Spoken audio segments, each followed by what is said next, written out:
Bueno, muy bien, mis hermanos. Voy a grabar para los hermanos que no pueden estar acá. Entonces, para que ustedes sepan que estoy grabando por eso. ¿Amén? Bueno, mis hermanos, hoy comenzamos libros poéticos y de sabiduría o sapiensales. Ahí usted tiene su módulo. Usted se va a dar cuenta que en la primera hoja, la portada dice Libro de Lamentaciones. Lamentaciones yo no la doy como materia, como parte del módulo, porque aunque fue escrita en forma poética, no hace parte, ¿verdad?, de los libros poéticos como tal, ¿de acuerdo? Así que en la primera hoja, en la portada, usted se va a dar cuenta que dice Lamentaciones. Eso lo puede borrar o lo puede omitir. Lamentaciones usted la va a dar cuando dé Jeremías, ¿de acuerdo? Porque son los libros de Jeremías. Así que, dicho eso, mis amados hermanos, aquí tienes mi número de celular para que tienes alguna pregunta, alguna interrogante, algún aporte. Después de cada clase, usted me puede contactar. Este tiene WhatsApp. También puede llamarme allí, mi hermano. Para los que no me conocen, Rudy de la Hoz. Soy su hermano en Cristo. Por la misericordia del Señor, Él me puso hace... ¿Cuántos años aquí, hermana, tenemos? Desde que comenzó el instituto. Hace 7 años, 8 años, dando la misma materia, el mismo módulo. Y para mí es un gozo, un privilegio, porque mi amado hermano, descubrí que la enseñanza, amo la enseñanza, me apasiona enseñarles a otros. En todo momento lo hago, no solamente en el instituto, en la iglesia local donde el Señor me puso como pastor. Allí también enseño. Así que bueno, he hecho algunos que otro curso, alguna otra formación y capacitación. No es porque sepa mucho, es porque no sé nada. Y como no sé nada, entonces me toca aprender, ¿de acuerdo? Yo también estoy estudiando. En estos momentos estoy aspirando al seminario Bautista del Sur para la licenciatura. Oramos al Señor que me apruebe, ¿de acuerdo? En lo que concierne a nosotros, mis amados hermanos, el primer libro que quiero abordar hoy es el libro de Job. Como son 5 sábados, entonces el primer libro que vamos a abordar es Job. Por ende, el siguiente sería Salmos, asimismo Proverbio, Eclesiastés y Cantar de los Cantares, ¿de acuerdo? Entonces hoy vamos a abordar el primer libro, que es Job. La intención es adentrarnos en el mar de conocimiento de Job, pero también mi propósito en este año con ustedes es enseñarles a cómo interpretar la poesía en la Biblia. Y ojo que estoy diciendo en la Biblia, porque poesía hay en toda la Biblia. Aunque nosotros vamos a ver la sección poética, que son estos 5 libros que usted ve aquí en el tablero y usted tiene ahí en su módulo, usted se va a dar cuenta que la poesía está a lo largo de toda la Biblia. Cánticos están desde Génesis hasta Apocalipsis. Solamente es que en el canon bíblico de nosotros, el que tenemos actualmente, decidieron colocar una sección especial para los 5 libros que tenemos aquí por delante. Así que nosotros lo que vamos a hacer es interpretar poesía y vamos a ahondar en el trasfondo cultural, histórico, hermenéutico de cada libro de la Biblia, sobre todo en esta sección poética, ¿de acuerdo, hermanos? Así que, bueno, comencemos con Job, ¿verdad? Pero antes de comenzar con Job, hermanos, no quiero que nos adentremos como si fuera una clase de matemáticas, donde 1 más 1 es 2 y 2 más 2 son 4, con una mente fría, simplemente, bueno, hoy vamos a ver un libro más. Yo quiero que a lo largo de esta clase, que es sobre todo hasta las 4:15, es para que nos apropiemos de lo que el Señor nos va a enseñar a través de su misma palabra. Que nosotros ahondemos en el conocimiento, pero que también entendamos que Dios nos habla a nosotros en las circunstancias. Así que si usted tiene alguna pregunta con relación al tema, le pido que a los 15 minutos finales la apunte y me la haga de acuerdo al tema. No me haga una pregunta que no tenga que ver con el tema, porque nos vamos a ir por otro lado y aquí el asunto es de tiempo. Ojalá nosotros veamos, ¿verdad? Un mes completico para cada libro, pero no tenemos ni el tiempo ni tampoco tenemos, hermano, el espacio para eso. Así que, hermanos, la pregunta que nosotros nos solemos hacer cuando leemos Job, antes de eso, hermano, ¿cuántos han leído Job aquí? ¿Cuántos han leído Job en la Biblia? Levántenme la mano. Ok, el 50% Job lo ha leído y el otro no lo ha leído. Hay personas que es normal, no lo leen porque al parecer, como es muy pesada la forma como nuestra versión se lee, es posible que las personas se sientan confundidas y no sepan cómo interpretar. Por eso es que les dije que la intención es esa, hermanos, poder enseñarles cómo interpretar también la poesía. Así que, hermanos, si usted ha leído Job, usted se va a dar cuenta que hay una como especie de una tela o de una plataforma que es el sufrimiento. Las personas cuando escuchan de Job, lo primero que dicen es sufrimiento. ¿Por qué? Porque Job sufrió. ¿De acuerdo? Muchos en sus expresiones dicen, yo estoy sufriendo como lo sufrió Job, o la prueba de Job. Entonces, eso lo que hace es que está desenvolviendo en su mente algo que ha leído o escuchado sobre Job. Así que el error que muchos de nosotros cometemos al leer Job es que pensamos que la fórmula simple es: si alguien pecó es porque está en pecado. Perdón, si alguien sufrió, es porque está en pecado. Si alguien sufrió es porque está en pecado.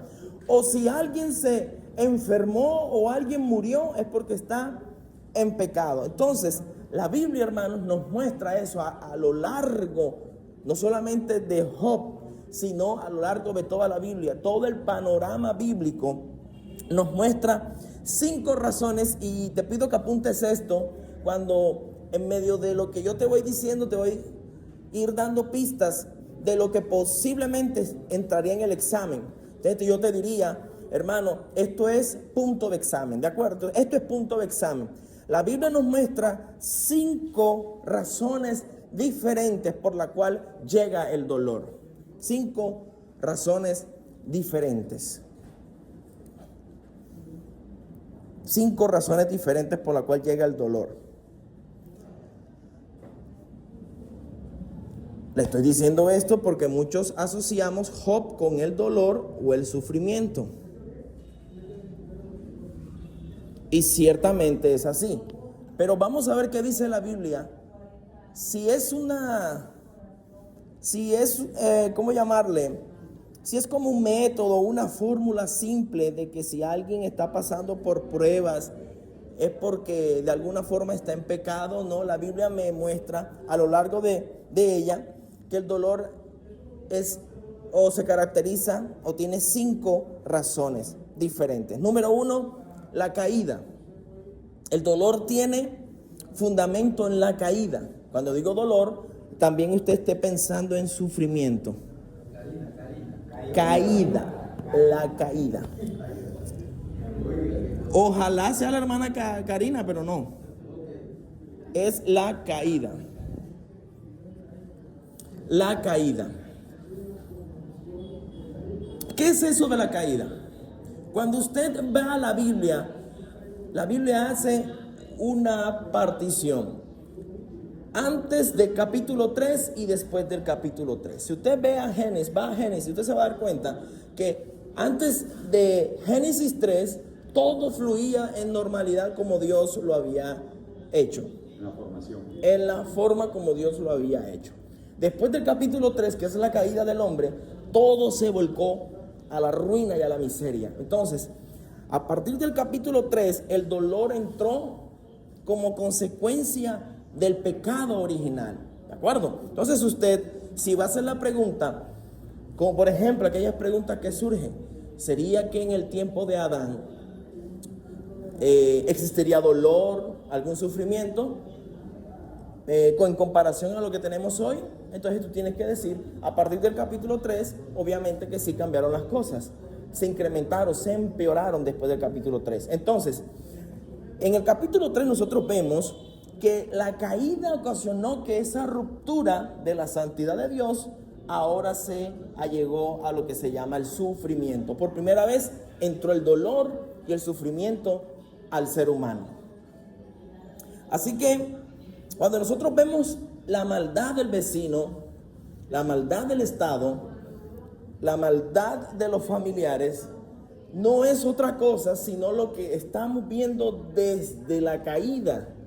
No es algo nuevo, no es porque me la aplicaron a mí porque soy cristiano, es porque nosotros, hermanos, estamos en un planeta Tierra que cayó en pecado y se desordenó. Es como si nosotros estuviéramos en este lugar, que Dios guarde, antes de cierta fecha estaba bien organizadito y después de otra fecha está en ruinas. Algo así es lo que muestra el panorama bíblico de la caída.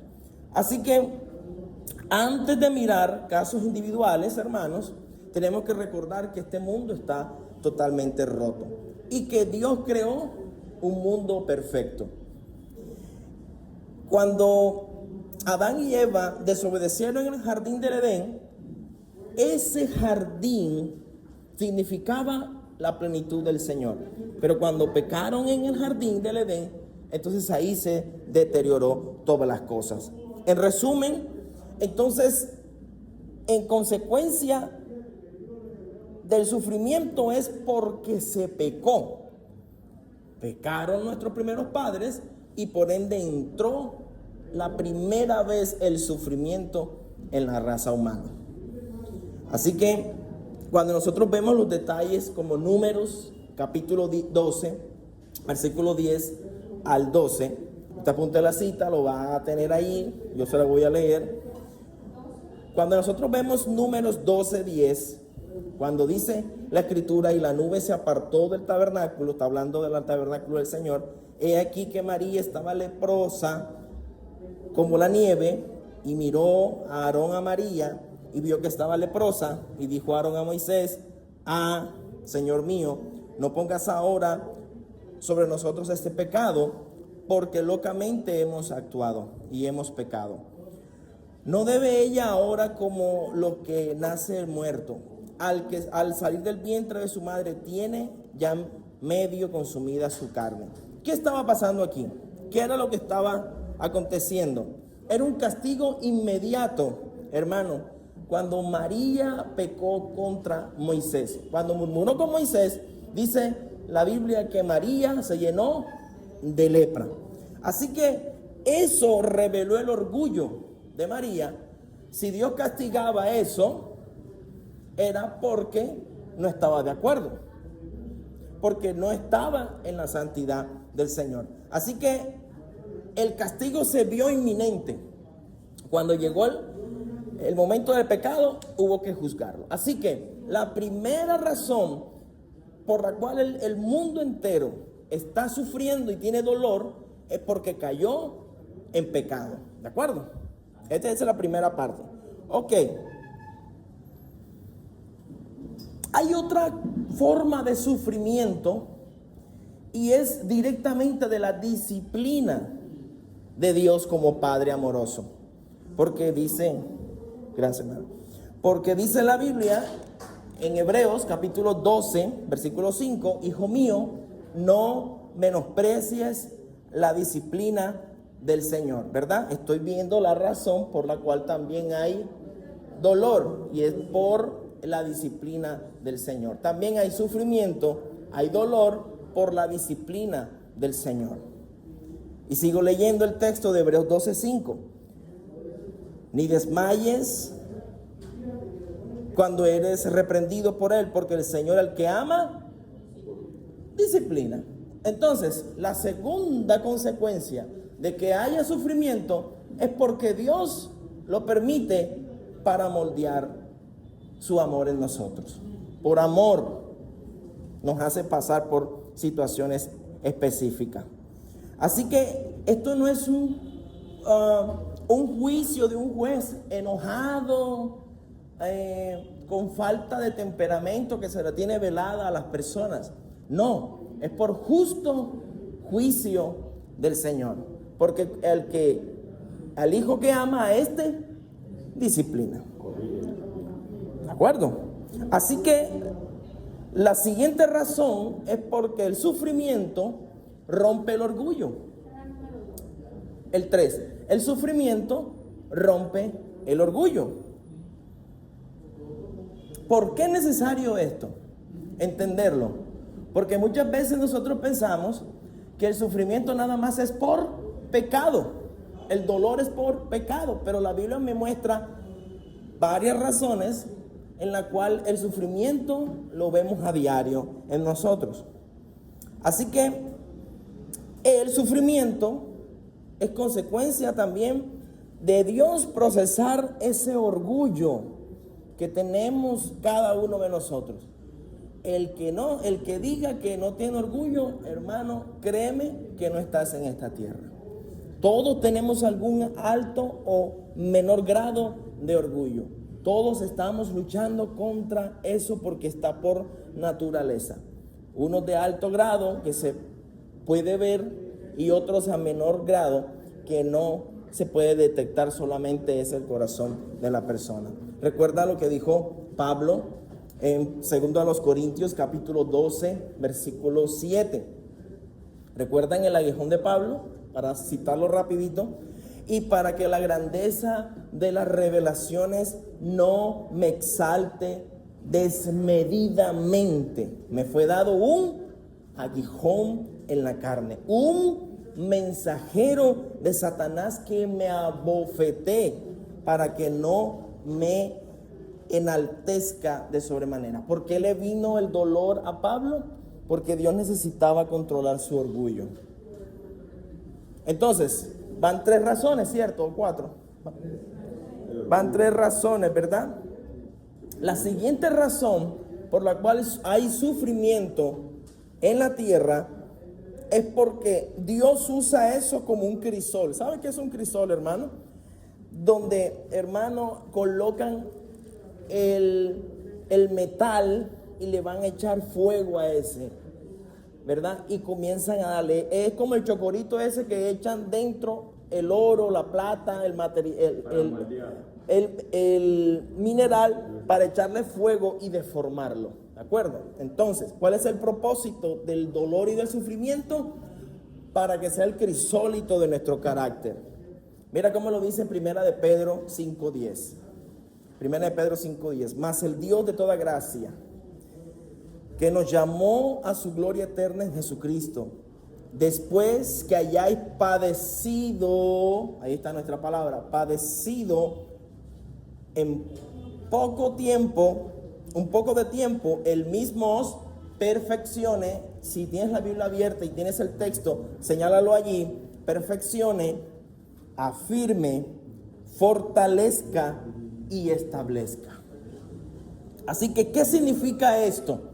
Significa que el cristiano, lo que vive, lo que padece, si está pasando por alguna clase de dolor, de alguna clase de sufrimiento, esto no es estéril, no es inútil. Esto tiene un propósito y es ser usado como crisólito de su carácter. ¿Ya ves? Así que lo primero que te estoy diciendo es por qué sufre todo justo sobre la tierra.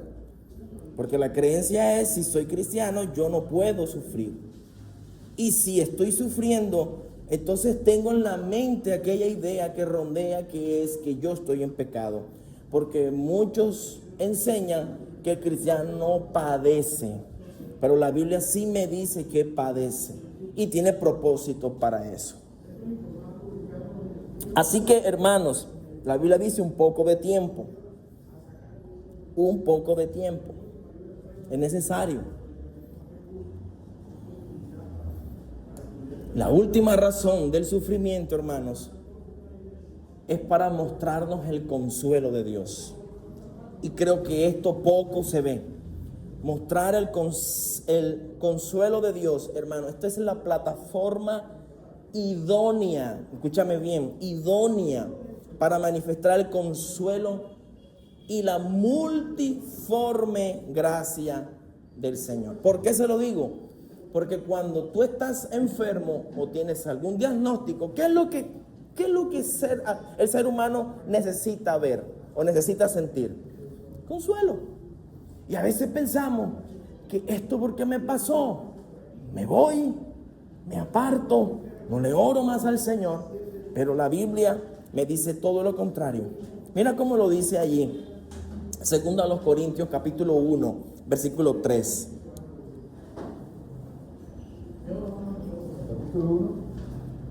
Segunda a los Corintios capítulo 1, versículo 3 y 4. Estoy hablando del sufrimiento, que es la base, mi hermano, del libro de Job. Y estamos viendo el porqué. Bendito sea el Dios y Padre de nuestro Señor Jesucristo. ¿Padre de qué? ¿Padre de qué, hermano? ¿Tienes el texto abierto? Yo te voy a pedir que abras el texto. Amén. Segundo a los Corintios 1:3. Estamos en instituto. Abra la Biblia, hermano. Esta hace parte de la clase. Bendito sea el Dios y Padre de nuestro Señor Jesucristo, Padre de misericordias y Dios de todo consuelo, el cual nos consuela en todas nuestras tribulaciones, para que podamos también nosotros consolar a los que estén en cualquier tribulación. ¿Para qué es el sufrimiento? Para sentir el consuelo y para dar el consuelo a otro. Para eso es el sufrimiento. Dígame, hermano. ¿Será que ahí podemos añadir un texto bíblico que también viene de Santiago, capítulo 1, versículo 2? Es el mismo texto. Recuérdame qué dice el texto, de pronto sí. Hermanos míos, gozaos profundamente cuando os ayude. Ok, queda perfecto, así es. Queda muy bien. Gracias, mi hermano. ¿Cuál es la cita? Santiago 1, verso 3. Ok, ahora pasemos al problema teológico. Apúntate allí, de pronto en las guías o al ladito, hermano. Entre otras cosas, el examen y todo va a salir de las guías. Lo que yo estoy haciendo es ampliando lo que dice su guía, ¿de acuerdo? Dándole énfasis a eso. Muy bien, hermano. Teológicamente, y ya estamos en segundo grado, y cuando estoy segundo año, y cuando estoy hablando de teología, espero que en sus mentes no entre el temor de que ¿qué es eso? La teología es la enseñanza que se refiere a teología, la enseñanza de. Entonces, la teología, hermano, que sondea o rodea este tema del sufrimiento es ¿qué hacemos nosotros cuando alguien está en sufrimiento? ¿Qué hacemos nosotros? Y sobre todo la pregunta que ya le hice al principio, ¿por qué padecemos? ¿Qué hacemos y por qué padecemos? Así que, mis amados, hay ocasiones que el dolor puede estar de alguna forma socavando tu fe y la fe de la iglesia que tú predicas, la fe de tu familiar. Pero, hermano, lo primero que tenemos que discernir es por qué viene y para qué es. Ya te dije una parte, hay 5 formas de sufrimiento para algo. Pero mire este texto, Éxodo 4:11. Mire este texto, apúntalo allí y también vamos a leer Éxodo 4:11.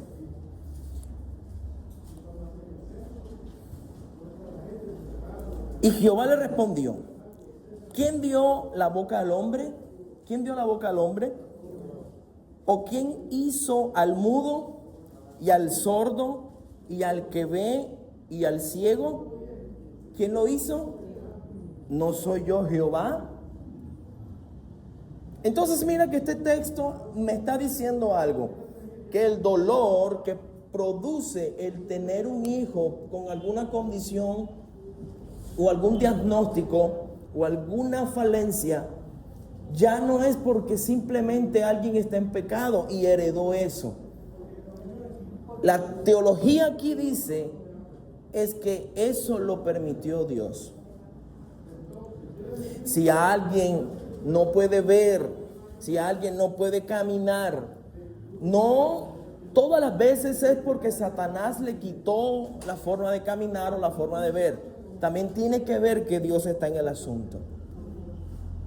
¿Ya ves el asunto? Mira cómo lo dice el Evangelio de Juan, capítulo 9, versículo 1 al 3. El Evangelio de Juan, capítulo 9, versículo 1 al 3. Al pasar Jesús, vio a un hombre ciego de nacimiento y le preguntaron a sus discípulos diciendo: Rabí, ¿quién pecó, este o sus padres, para que haya nacido ciego? ¿Cuál fue la respuesta del gran teólogo? Jesús: no es que pecó este ni sus padres, sino para que las obras de Dios se manifiesten en él.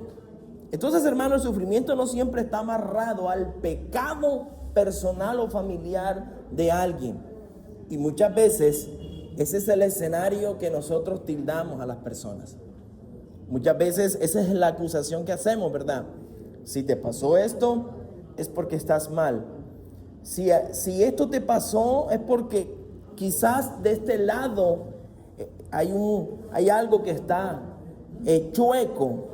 Así que mi primer punto con decirte esto, mi hermano, es que nadie puede juzgar la espiritualidad de otra persona cuando evalúas únicamente las circunstancias externas o sus éxitos personales.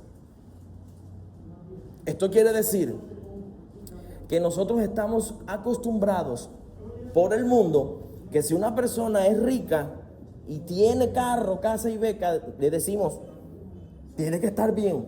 Pero si esa persona no tiene ni para el pasaje y anda enfermo y viene con chancleta a la iglesia, ¿qué decimos? El otro punto, está en pecado. Pero la Biblia a mí me está diciendo otras cosas. No todas las veces podemos juzgar la espiritualidad de alguien por la apariencia o por lo que está viviendo.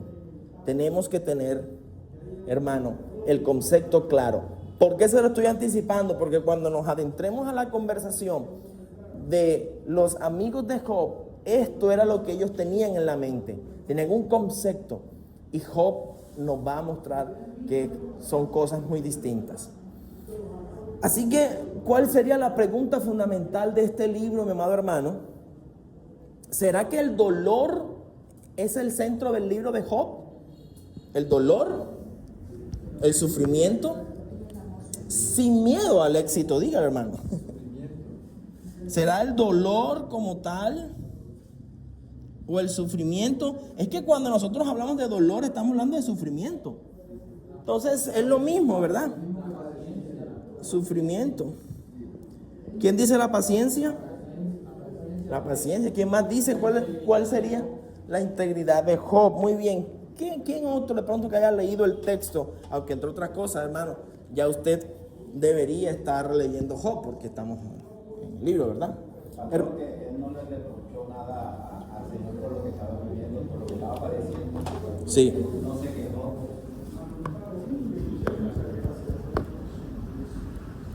Exacto. Esto se está rodando, ¿no? Se está como rodando esto, ¿no? Bello, maestro. Ok, ustedes han dicho algo cierto y sí, eso gira alrededor. Pero vamos a ver qué dice Job capítulo 1, versículo 9. Gracias, hermana Rebeca.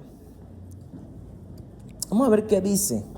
¿Cuál es el tema central del libro de Job? Gracias, hermano. Tema central. Job, capítulo 1, versículo 9. Respondió Satanás a Jehová y dijo: ¿Acaso teme Job a Dios? Jehová Ok, ahí lo dice todo. ¿Acaso teme Job a Dios de balde? ¿Cuál es la agudeza, el cinismo de Satanás, hermano? El adversario, cuando está diciendo estas palabras, está arrojando una acusación en contra del hombre y de paso en contra de Dios.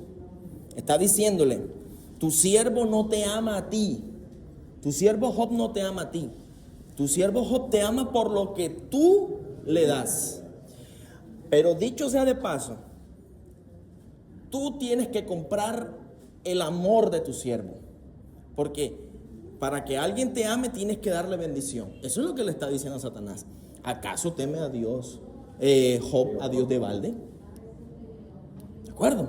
Entonces no solamente el ataque fue contra Dios, fue contra el hombre. Y le está diciendo, delante de la cara de Dios, tú compras a tus siervos. Y el hombre se deja comprar.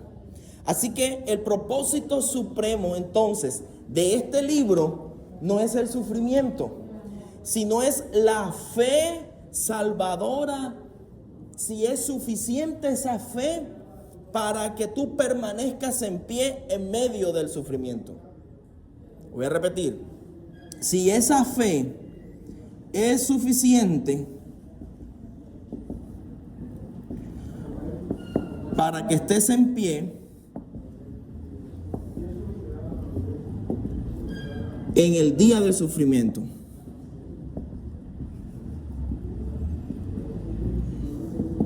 Porque el sufrimiento, ya te dije, lo vamos a tener porque estamos en un mundo caído. Vas a tener un vecino que te hace la vida imposible, vas a tener un jefe que te la monta, vas a tener un familiar que resiente y te odia. Te van a echar la basura, te van a cortar la luz, y peor aún, si eres evangélico, te la montan más. O sea, en el mundo vas a tener aflicción, lo dijo Jesús. O en su defecto, Dios va también a probar. Recuerda el crisólito, lo que te dije allá en el punto anterior. Entonces, ¿es la fe suficiente que tú, mi amado alumno que estás aquí? ¿Es la fe suficiente la que tienes hoy, la que te va a mantener en pie en el momento de angustias? Porque sí o sí vas a vivir dificultades. Sí o sí a alguien le van a sacar los cálculos de riñón. Sí o sí a alguien lo van a operar de la vena. ¿Cómo se llama la vena esa que se inflama? La vena esa. Sí o sí te van a sacar la muela. Sí o sí te va a dar dolor de cabeza. Sí o sí hay momentos que en la iglesia te va a ir mal. Sí o sí allá en la familia te va a ir mal. ¿Es la fe suficiente? Es lo que vamos a comprobar a través del relato poético de Job. Si esa fe es suficiente. Y vamos a ver, y ojalá sirva este libro, como te dije al principio, para mantenernos firmes en el momento de la angustia. Así que, hermanos, vamos a hacer una dinámica poderosa en el Señor. Vamos a mirar homiléticamente y vamos a ver exegéticamente este tema del relato. Todos que están aquí, vamos a suponer que todos aquí son pastores. Levante la mano a los pastores aquí, hermano. Amén. Ok, levante la mano sin miedo, hermano. Vamos a suponer que todos ustedes son pastores y el día lunes llega un creyente a su oficina con la cara desencajada, triste, porque acababa de morir su madre, su trabajo ya no va más, el trabajo lo echaron. ¿Qué es lo primero que pensarías tú hacer? ¿Cómo? Consolarlo, darle ánimo. ¿Quién más? Lo primero que usted haría, la verdad. Abrazarlo. Sí, el consuelo. Ok, bueno, ustedes son más espirituales que yo. Cuando yo me hice esta pregunta, lo primero es que comencé a analizar: ¿será que estás en pecado? ¿Será que no diezmaste? ¿Será que esto es consecuencia por tu pecado?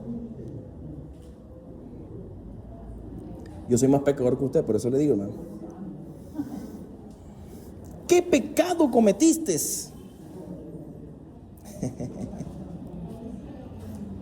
¿Qué pecado cometiste? Entonces, vamos a adentrarnos un poquitico más. Vamos lento pero seguro. ¿De acuerdo?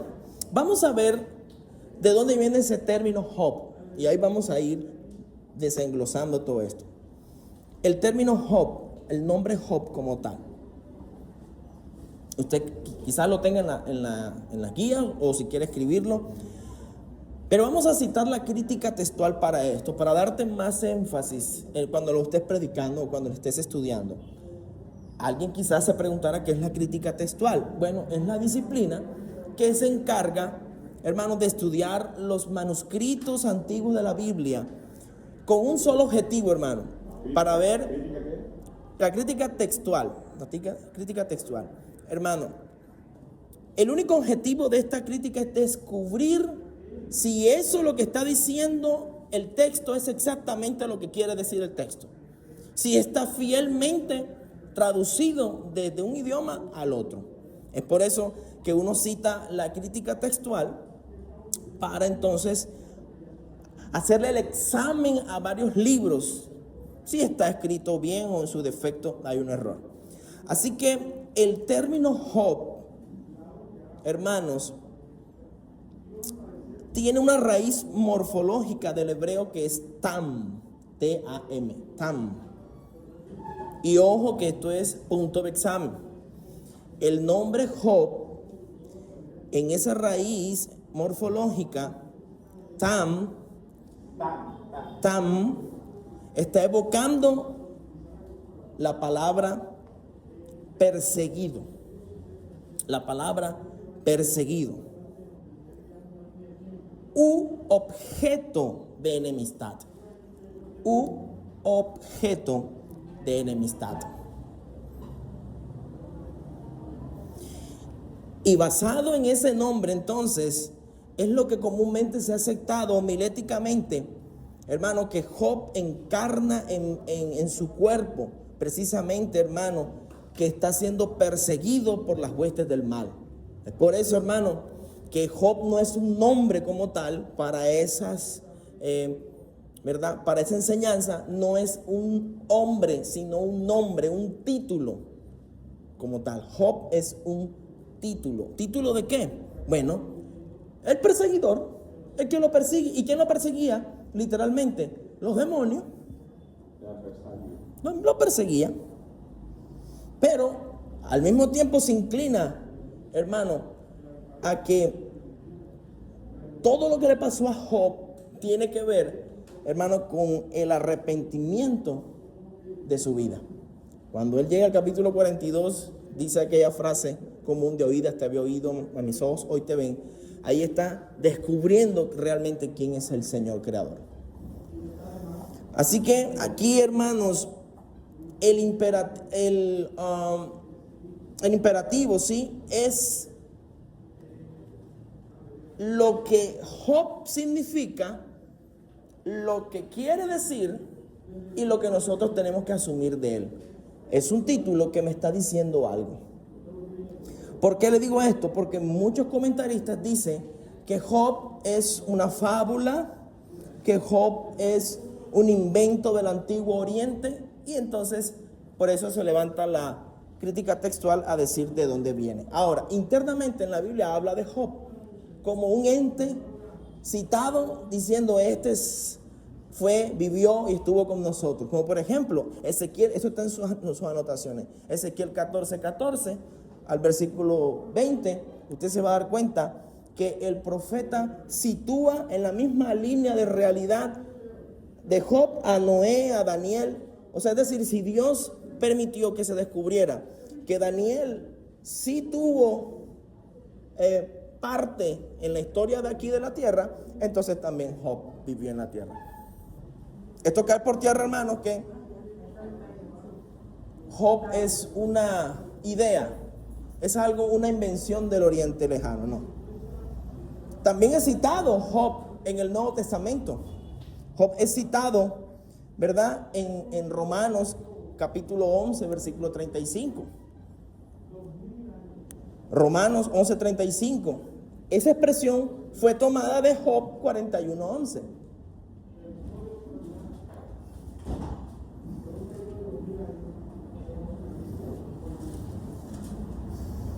Muy bien. ¿Quién le dio a él primero para que tuviese ¿Qué?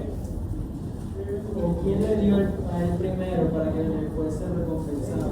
Eso es lo que dice Romano. Ok, eso está, lo que está haciendo Pablo es citando el texto de Job 41:11, para que lo apuntes ahí. ¿Me iba a decir algo, mano? En el Antiguo Testamento de Génesis, ahí se ve la descendencia cuando viene Job. Pero a Job lo nombra con el nombre de Job, el nombre de Jehová. Muy bien, ya vamos a tocar ese punto donde vemos y nos situamos en qué parte posiblemente estuvo Job. Así que vamos a dejar hasta allá, ¿de acuerdo? Gracias, hermano. Muy bien. Los datos que te estoy dando ahora, hermanos, es lo que la Biblia acepta de Job. Job es un hombre que vivió y caminó sobre esta tierra, un hombre real, no es una fábula. Ahora, el texto es anónimo, no se sabe quién lo escribió. A ciencia cierta, no se sabe quién lo escribió. Ya hemos dicho que Job como tal fue encasillado no como un hombre, sino como un título. O sea, Job significa sufrimiento. Pero la Biblia habla que sí fue un hombre y que se le atribuye todo esto. Pero desde adentro no sabemos quién lo escribió. Dios, en su infinita misericordia, nos dejó un libro en donde se revela el nombre piadoso del Señor. Y gracias le damos al Señor por eso. Así que ahí vemos la sabiduría de nuestro Dios. No dijo y no dejó, esto fue escrito como en otros libros. Daniel escribió, Moisés escribió, no. Solo dejó al Espíritu Santo, en el secreto del Espíritu Santo. Así que eso puede ser punto de examen, ¿verdad? Así que téngalo ahí muy pendiente. La especulación, que a veces yo la considero en lo personal, la especulación necia, atribuye el título, la titularidad de Job a Eliú, que Eliú fue el que escribió a Job. Otros dicen que fue Isaías, otros Jeremías o Esdras.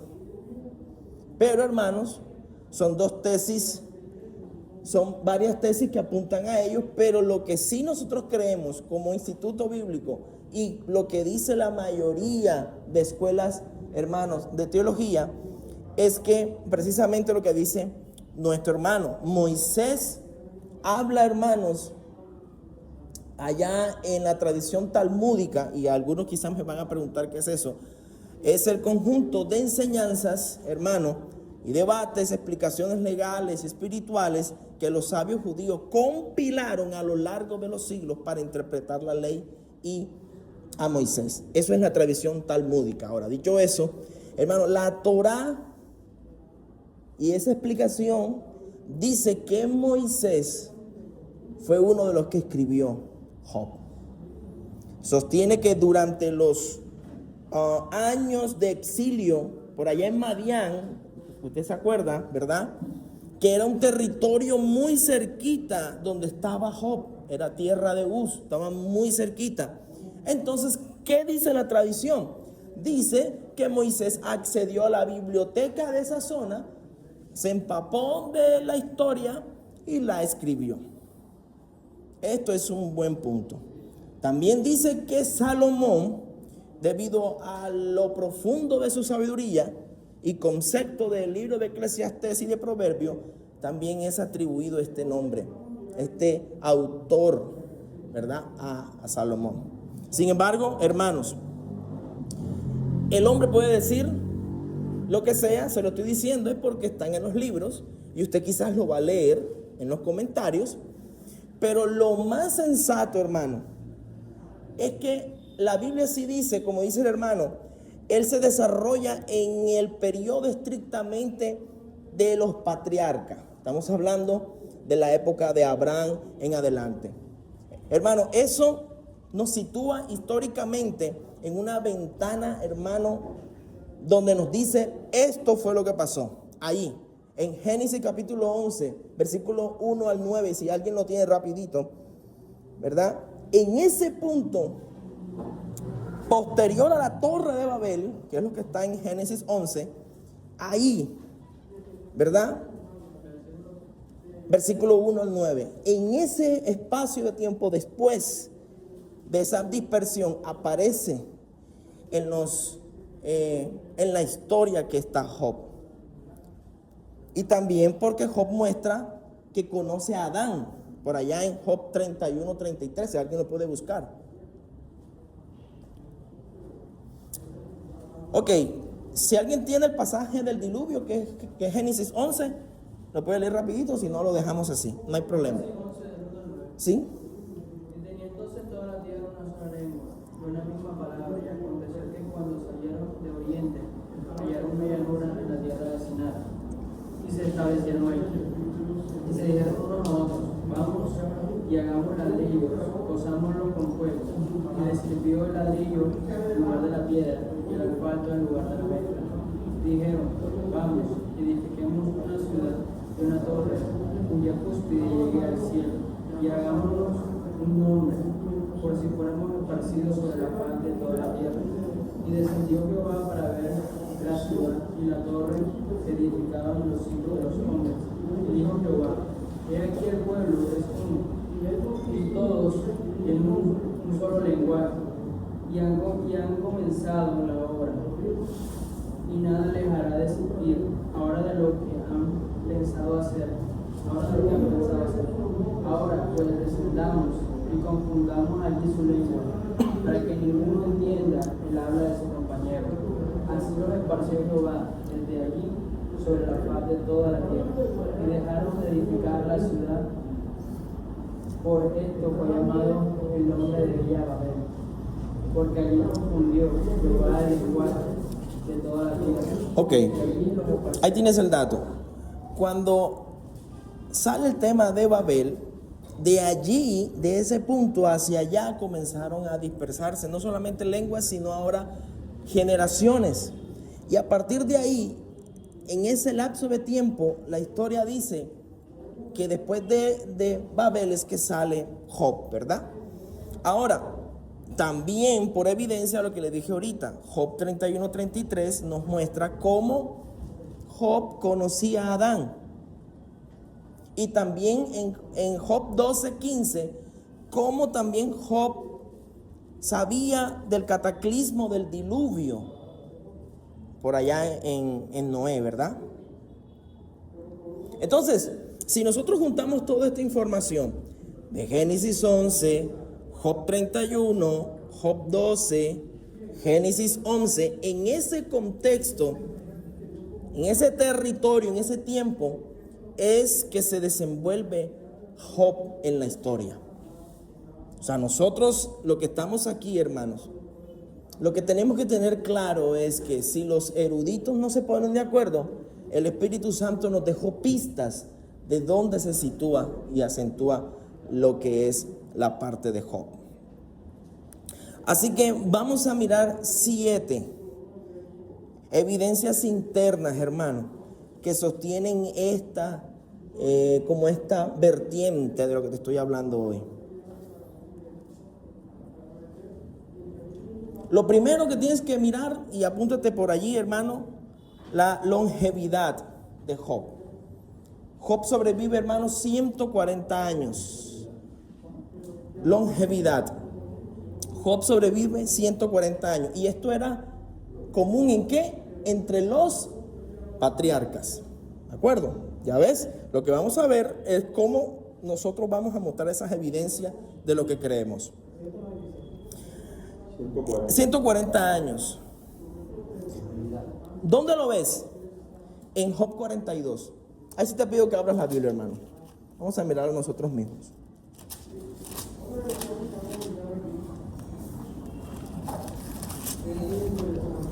Job 42, versículo 16.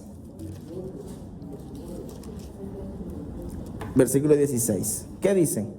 Después de esto vivió por 140 años, vivió a sus hijos y a los hijos de sus hijos hasta la cuarta Muy bien, y esa era la característica, recuerden, de quién, de Abraham y de los patriarcas que vivió. Abraham, ¿cuánto vivió, hermano? 175 años, ¿de acuerdo? Entonces, mira que está de acuerdo al patrón de los patriarcas. Muy bien. 2, la célula social. ¿Dónde vivía Job? Mira, recuerda, allí no había monarquía, no había un rey. Eso es muy de los patriarcas. No había rey, no había estructura. Todavía la familia solamente se desenvolvía en la familia patriarcal. ¿Ya? La célula social. Célula, su núcleo, ¿verdad? ¿Dónde está célula? Y no solamente eso, sino que si tú lees Job, tú te vas a dar cuenta que él era el centro, no solamente de su familia, sino de alrededor, de la región. La parte autónoma de su economía, la parte, ¿verdad?, social. Él era el que hacía la fiesta y las rumbas y demás. ¿De acuerdo? Eso me da destello que vivió en esa parte de los patriarcas. Cierto, era poderoso. Muy bien. 3, etnografía. La etnografía de los agresores. Etnografía de los agresores. ¿Quién mata a sus hijos? Si usted leyó Job, ¿quién los mata? Los caldeos matan a filo de espada, no solamente a sus hijos, sino, a sus siervos. Los matan a sus siervos. Job 1:17. Vamos a leerlo para no caer en errores. Job 1:17. De los agresores, los caldeos fueron los que mataron y esos caldeos era el distrito de las bandas nómadas de los alrededores, hermanos, donde estaban avasallando a la gente que estaba ahí en esa región. De ahí sale Abraham. Si te das cuenta, 1:17, ¿qué dice, hermano? Todavía estaba hablando y vino otro que dijo: los caldeos hicieron 3 escuadrones. Los caldeos hicieron, así es. Y arremetieron. Sí, arremetieron contra los siervos. Muy bien. 4, la naturaleza de la opulencia. 4, la naturaleza de la opulencia. Y esto es importante porque, hermanos, nos da solidez de lo que te dije. Vivían en el tiempo de los patriarcas. Vivió en el tiempo de los patriarcas. La naturaleza de la opulencia. Dime, hermano. También se dice que por qué estaba en el tiempo de los patriarcas, porque él ofrecía, él hacía ofrenda. Ya vamos para allá. No te preocupes. Gracias, hermano. No te adelante. Job 1:3. La opulencia. La 1:3, ¿qué dice, hermano? Su hacienda era y 3,000. Hermano, eso era plata. Bastante. Si ahora es plata, hermano, imagínate allá. El 42:12. ¿Qué dice, hermano? Vamos a tomarnos el espacio aquí, hermano, para que usted sepa que este libro es inspirado y también tiene fundamento. 42:12. Sí. Y bendigo a Jehová el postrer estado de todo, más que el primero, porque tuvo 14,000, hermano. Wow. 6,000 camellos, 1,000 yuntas De bueyes. y 1,000 asnos. Muy bien. 5. La quinta evidencia de que vivió en el tiempo de los patriarcas. El sistema financiero que desenvolvía, que se desempeñaba allí. En el mismo Job 42:11. ¿Qué dice? 42:11. Y vinieron a él todos sus hermanos y sus hermanas y todos los que le habían conocido, y comieron con él pan en su casa, y se conmovieron de él, y de consolarlo, y adoró a Jehová, que Jehová había traído su Señor, y cada uno de ellos tenía una Una pieza de dinero. Ok. Esa pieza de dinero, si usted busca en los comentarios, va a encontrar pieza de dinero, una palabra hebrea, quesitas. Quesitas. Una pieza de dinero, lo cual no hay muchos registros, solo que en Génesis y en Josué está vinculada a eso, a lo que se llama las transacciones del momento. ¿De acuerdo? Como decía nuestro hermano, sexta, el sacerdocio familiar. Ya esto es lo más común. Job está operando como intercesor, hermano, de su linaje, de su familia. Allá tú lo ves en Job 1. Vuelva al capítulo 1, versículos 4 y 5. Estamos en Job. ¿Quién lo lee, por favor? ¿Qué hacía Job allí? ¿De qué forma hacía la liturgia? Iban sus hijos y hacían banquetes en sus casas, cada uno en su día, y enviaban a llamar a sus 3 hermanos, para que comiesen y bebiesen con él. Y acontecía que habiendo pasado el turno los días del convite, enviaba y los santificaba, y se levantaba de mañana y ofrecía lo cual holocausto. Muy bien. Si notas, no dice que él iba al tabernáculo, ni iba al sacerdote levítico. ¿De acuerdo? Entonces allí se acentúa esa parte donde vivió Job.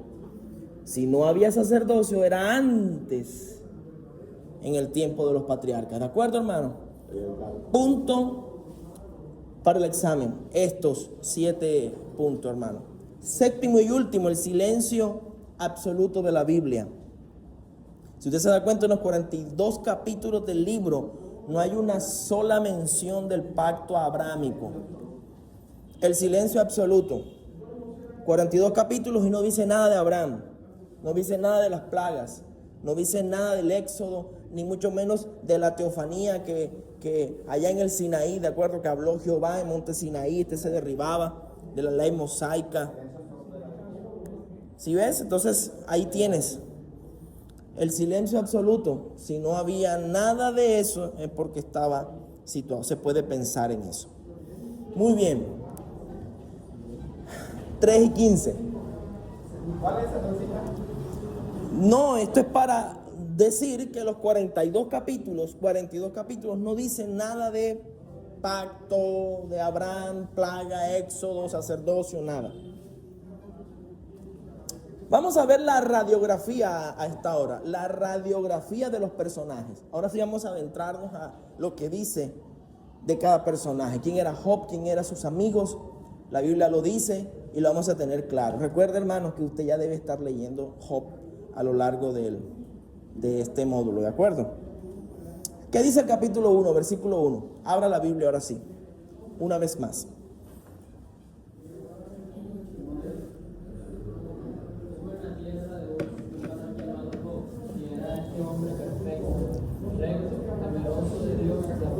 Y apartado del mal, ¿de acuerdo? Todos están ahí, ¿cierto?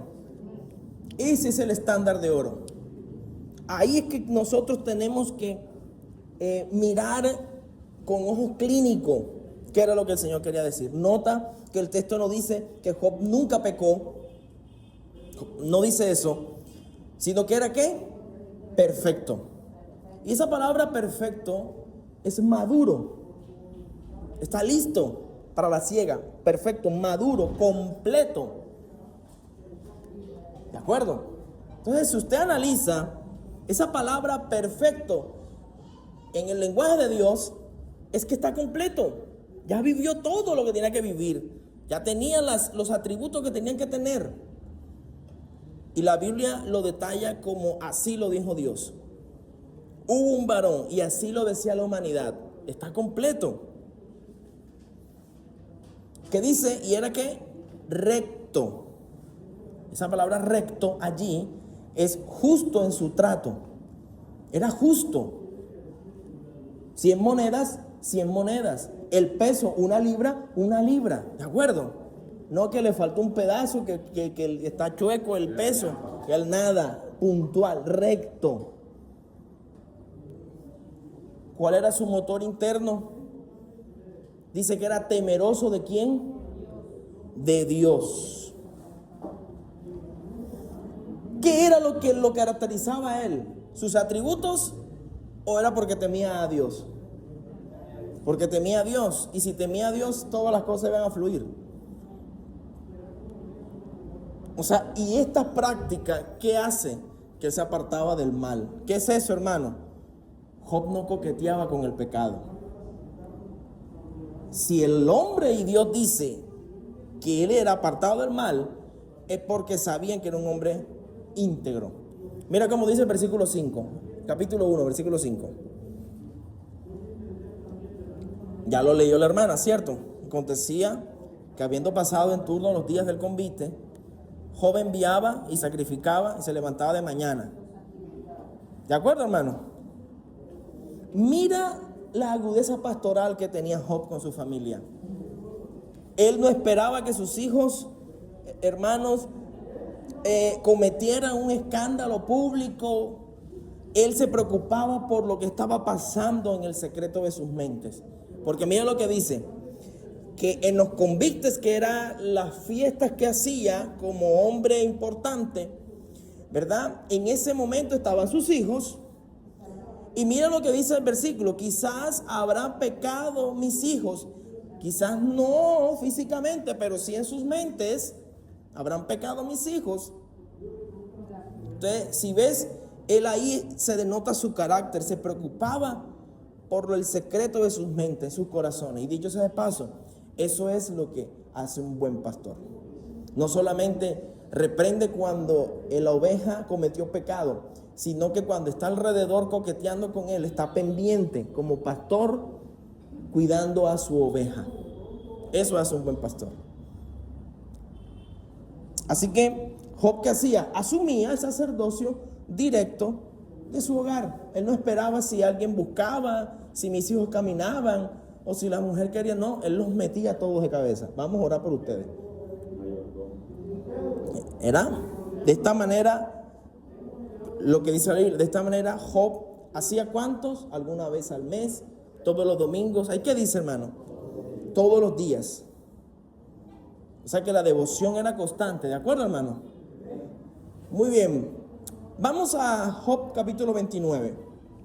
Si tú eres de los que señalas en la Biblia, subraya esto o apúntalo en tu guía. Job 29, 7. Vamos a ver su honra y su autoridad social, hermano. Job 29, 7.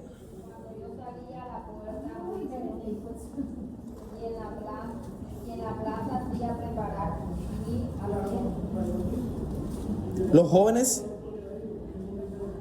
me veían y se escondían. ¿Qué más dice? Y los ancianos se levantaban y estaban de ¿los qué?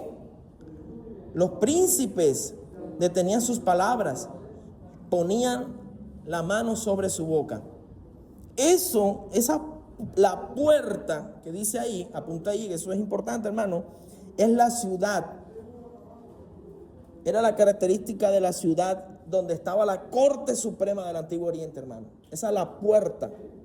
Era realmente la puerta principal de la ciudad de aquel Antiguo Oriente. Y Job era un magistrado. Sí, ahí mismo en el territorio donde se desempeña Job como Job, ¿verdad? ¿Cómo? ¿Sacerdote qué?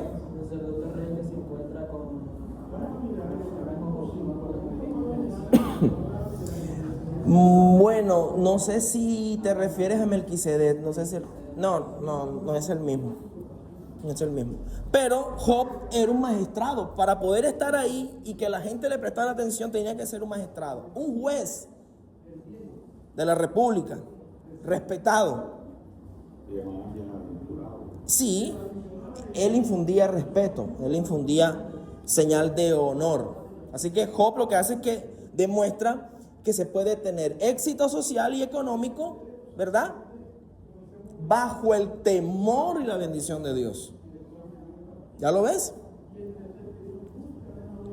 Vamos a ver las falsas. Dígame, hermano. El respeto no era de pronto por el que yo estoy acá, por lo económico, por lo financiero de él, sino por la cualidad, por la característica de ser temeroso. La Biblia lo dice, exactamente. No temeroso de Dios. Vamos a ver las características de los amigos, ¿de acuerdo? Job 4. Job 4, versículo 12. ¿Quién se anima a leer?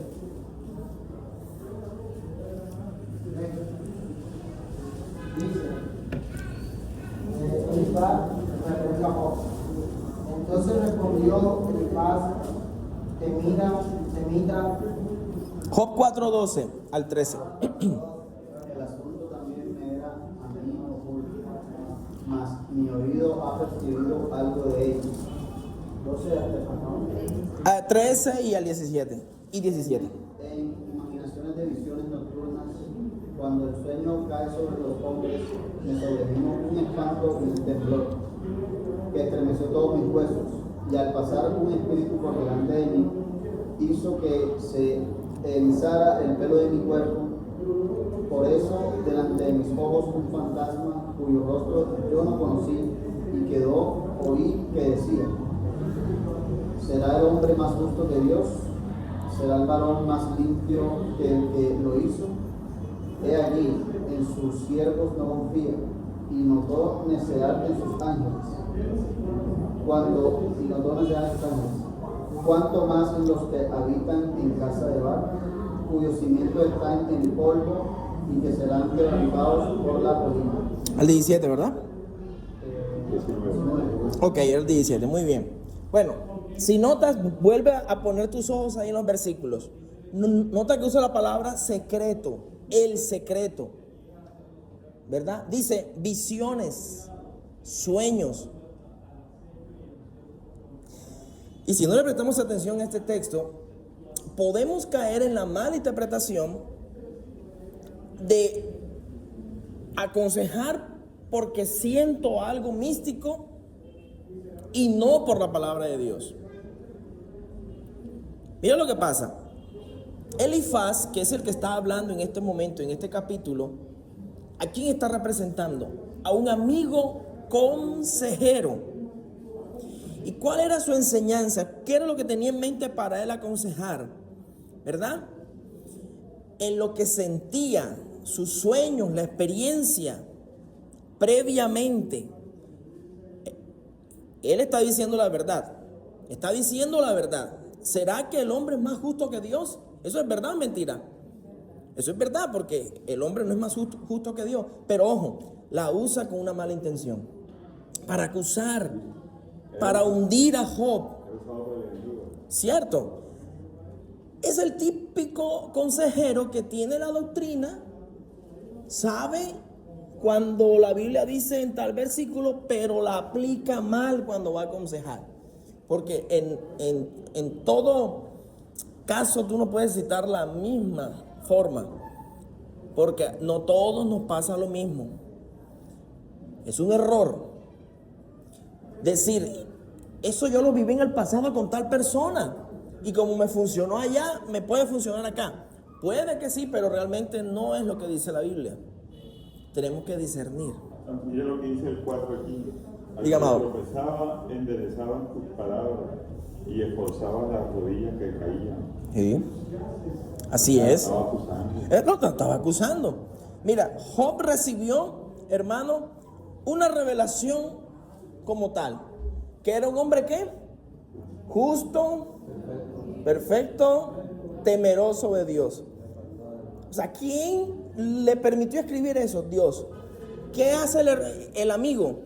Lo acusa diciendo lo contrario. Tuviste que hacer algo, porque ciertamente el hombre no es más justo que Dios. O sea, tú estás pasando por algo que hiciste.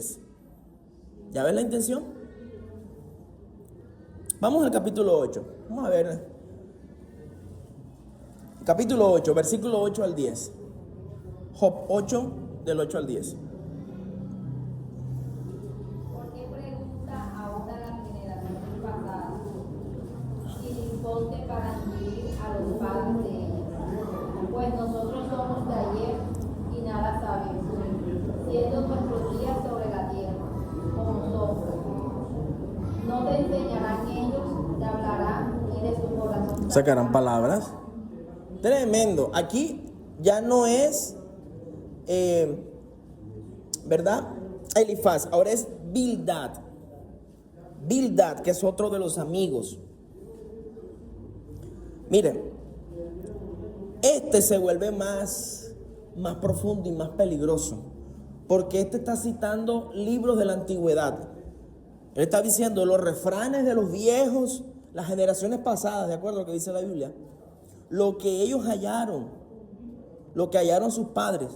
O sea, su argumento, ¿cuál era? La historicidad. Esto es tan rígido que la tradición de los siglos dice que Dios destruye al malo de inmediato. ¿Lo ves? Bildad lo está encajonando ahora que él era malo. ¿Y qué usa? La historicidad. La tradición lo dice, Job. Tú no te puedes justificar. Ellos desconocen capítulo 1 y capítulo 2. Gracias al Señor nosotros conocemos el capítulo 1 y 2 y leemos la historia completa. ¿Te imaginas donde tampoco nos hubieran colocado capítulo 1 y capítulo 2? Estuviéramos en las mismas, hermano. Aunque creo que en este tiempo también pasa algo así, ¿verdad, hermano? Ese es otro tema. Mira, hermanos, Bildad dice, eres un malo. Si tú caíste, Job, es porque hiciste algo malo. Terrible. Lo que pasa incluso entre pastores, igualito. Bueno, si tus hijos pecaron contra él, él los echó en el lugar de su pecado. tremendo. Entonces, ¿qué está diciendo Bildad? La tradición humana está por encima de lo que dice Jehová de los ejércitos. Es lo que está diciendo. Pone por encima. Recuerda que fue lo que dijo Dios, que el capítulo 1 y capítulo 2 era un hombre recto, temeroso, íntegro, apartado del mal. Pero los amigos que se creían la última taja del plátano dijeron, vea, Dios no tiene razón, yo sí tengo razón. Eso es peligroso, hermano. Peligrosísimo cuando tú te pones en la silla de un juez sin saber el trasfondo de todo el asunto, sin saber las verdades. Tú y yo no podemos, como te dije al principio de esta clase, no podemos atribuirle el éxito o el fracaso por lo que estamos viendo para condenarlo. Tenemos que ver cuál es su trayectoria. Y creo que incluso aquí, pastores, hermanos, hemos caído en esto, lamentablemente. Alguien nos puso un anteojo y dijo, este es malo, este es bueno. ¿Y qué crees tú? A la voz de un líder, uno le sigue. Pero espérate, la Biblia me hizo lo contrario, hermano. Sentarte, mirar de dónde viene, qué posibilidad fue. ¿Se repitió la misma historia o nosotros hicimos que esto se repitiera? Ya lo ves, hermano. No, y el libro es claro, después ora por los amigos. Si él ora por el que más o menos, que fue el más que se aproximó. Vamos a ver a Sofar. Job capítulo 11. Job 11, versículos 5 y 6.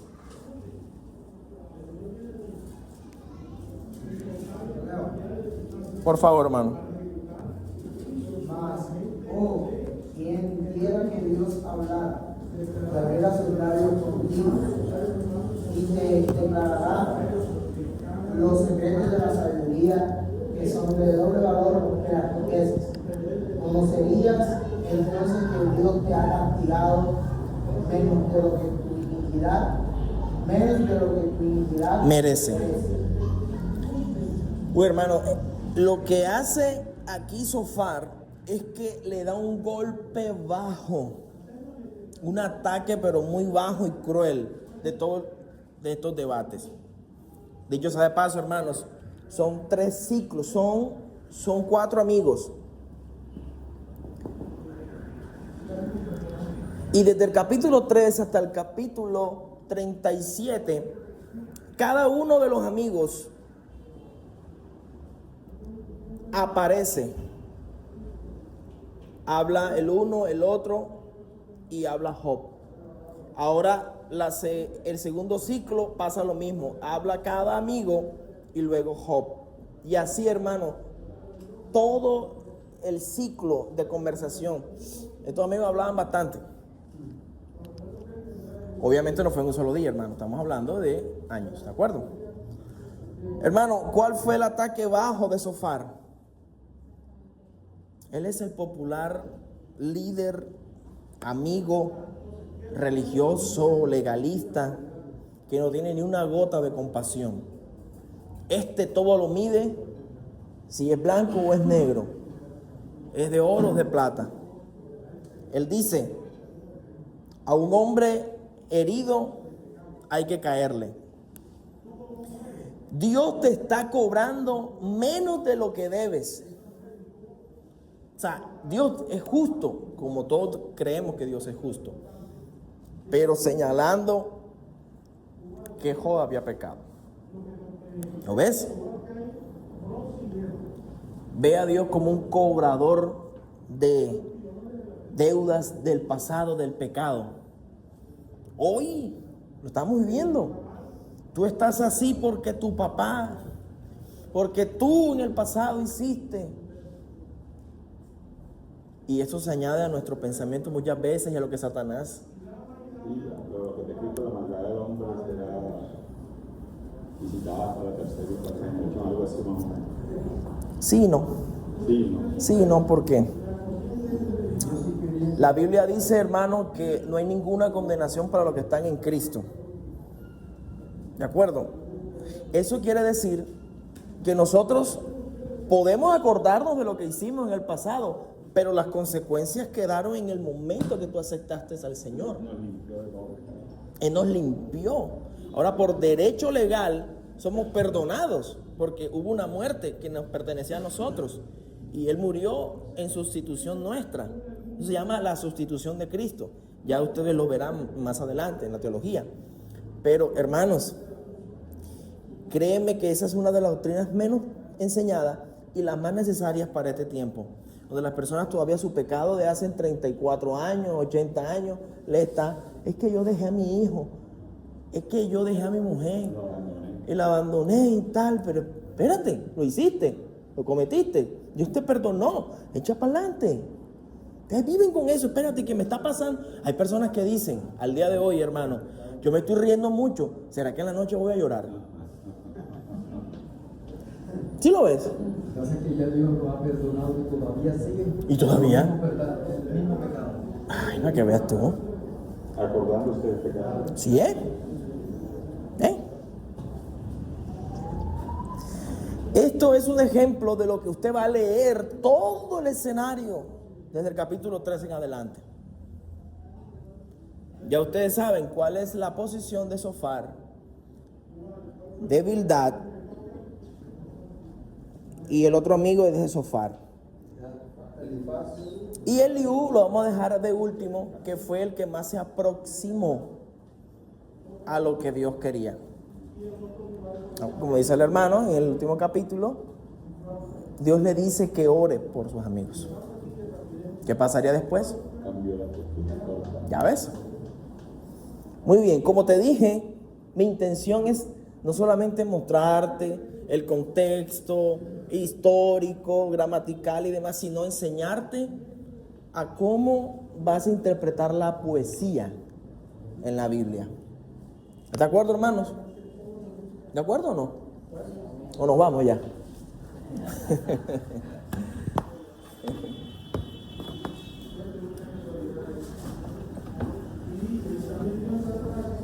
¿Por qué te quiero enseñar a interpretar la poesía? ¿Por qué te quiero enseñar a interpretar la poesía? Hermano, porque no tenemos el espacio para, ojalá, cada día estudiáramos un capítulo por lo menos, pero no tenemos el espacio. Entonces, si usted se da cuenta, en su guía, en las páginas iniciales, yo les dejo un escrito de qué es un paralelismo. ¿Qué es un paralelismo? Sinónimo, climático, emblemático. Exacto. Ahí yo les digo, les explico el concepto. Ojo, ustedes tienen que estudiar esas guías. Lo que voy a hacer es a la práctica, mis amados hermanos. Presta mucha atención. Escucha bien esto, es importante para el examen. Para interpretar correctamente la poesía en la Biblia, incluso en Job, debemos, hermanos, número uno, despojarnos de la poesía occidental que nosotros tenemos. Que la poesía occidental, la rima es con música. ¿De acuerdo? No. Que no. Hermano, la rima es con sonido.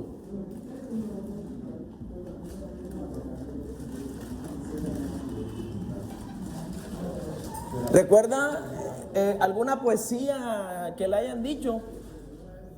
Del cielo cayó una flor, no sé qué. ¿De acuerdo? Las poesías del colegio, ¿de acuerdo? La poesía que nosotros comúnmente tenemos en mente es la poesía con rima de sonido, ¿de acuerdo? Pero la poesía en el argot hebreo o la poesía hebrea, su característica es paralelismos.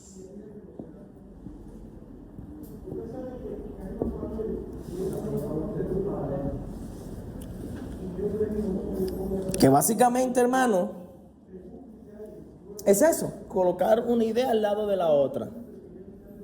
Ya no es por sonido, ahora es por imágenes. Punto del examen. Imágenes. Ya no es lo que suene, ahora es lo que yo vea en las imágenes. Eso lo vamos a ver muy hermosamente en Salmos, en Proverbios, pero en Job también está.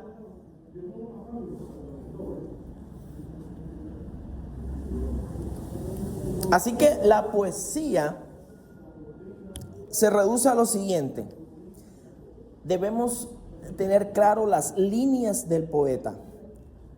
Línea 1, línea 2.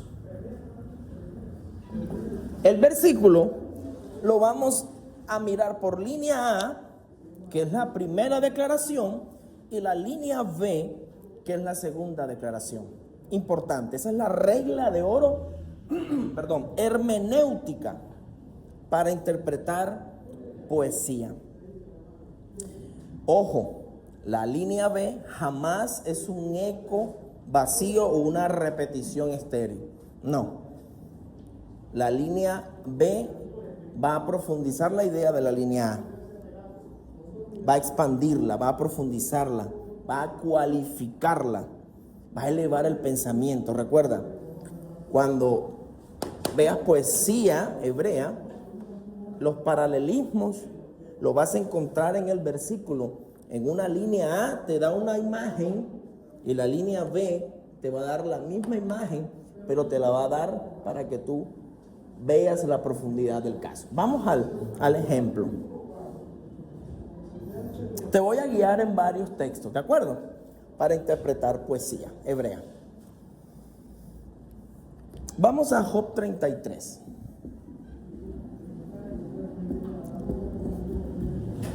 Versículo 14. Diga. Estamos interpretando poesía hebrea, donde le estoy diciendo que la poesía hebrea se interpreta por línea. Línea A, línea B. Es una sola idea, una sola imagen, ¿de acuerdo? Sin embargo, Sin embargo, en una o en dos maneras, sin embargo, díctamelo ahí, mi hermano. Sin embargo, en una o en dos maneras, de una o dos, ajá, pero el hombre no entiende. pero el hombre no entiende. ¿De acuerdo? ¿Qué dice la línea A? Sin embargo, en una o en dos maneras habla Dios. Piénsalo ahí, mírelo normalito en su Biblia. ¿Qué dice la línea B? Pero el hombre no la entiende. Mira cuál es el movimiento del texto, mis amados hermanos. No pasa por alto la estructura. Al contrario, va alimentando. ¿Qué nos presenta la línea A? Vaya al texto un momentico y ya, y ten la pregunta ahí para que me la haga después. Entonces me va la idea. Hermano, ¿qué nos presenta la línea A? Ok, una imagen. ¿Y qué dice la imagen? Nos presenta ¿qué cosa? Habla Dios. Exacto, habla Dios. Sin embargo, de una o dos. Ok, ahí está hablando de una comunicación de un ser superior a alguien que le está diciendo, ¿verdad? ¿Y cuántas veces habla? Una o dos. Y eso significa paciencia. ¿Cuántas veces yo tengo que repetirle a ustedes el versículo? Muchas veces hasta que usted aprenda. ¿De acuerdo? Entonces, ¿qué otra cosa estoy viendo? Que Dios habla. No se queda callado. Estoy viendo la parte A. Número 1, nos presenta que Dios habla, se comunica. Nos presenta que Él es paciente como creador. Número 3, que no guarda silencio al indolente. Dice que una o dos maneras habla Dios. ¿De acuerdo? Ahora observe el quiebre de la línea B. Y comienza con una conjunción. ¿Cuál es? Pero. Y ahí tienes el paralelismo. Pero.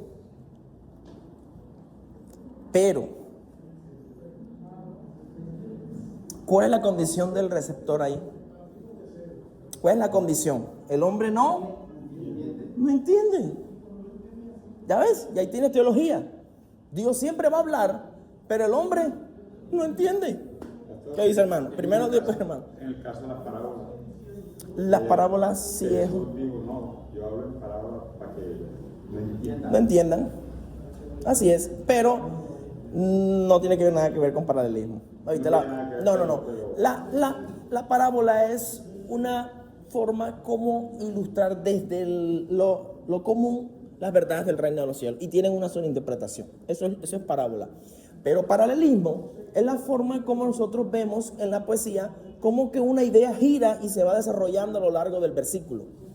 ¿Sí me hago entender aquí, hermano? Ok. Mira, hermano. Ahí sí yo le pido a usted que vuelva otra vez al texto. No importa cuántas veces tenga que leerlo. Línea A, ¿qué dice? Sin embargo, de una o dos maneras habla Dios, ¿verdad? Punto ahí y mira la línea B. Pero, si alguna vez te tocara predicar sobre esto, es fácil. Porque usted lo que va a hacer es, va a ver el movimiento del versículo. Parte número 1, Dios habla. ¿Y cómo habla Dios? Habla a través de su palabra, a través de su profeta. Habla. ¿Y qué es lo que dice cuando habla? Sus promesas, su carácter. ¿Está oyendo, predicador? Yo no tengo que predicar. Me toca predicar y me voy a morir. Ay, no. Mira, eso está en la Biblia. Segunda parte del mensaje, el hombre no entiende. Aunque Dios esté hablando por la naturaleza, por la Biblia, el ser humano es cabezón. ¡pum!, cocotazo. Y le pasa todo lo que le pasa. ¿De acuerdo? Ya ves lo facilísimo que es esto del paralelismo, hermano. Déjame ilustrarte de...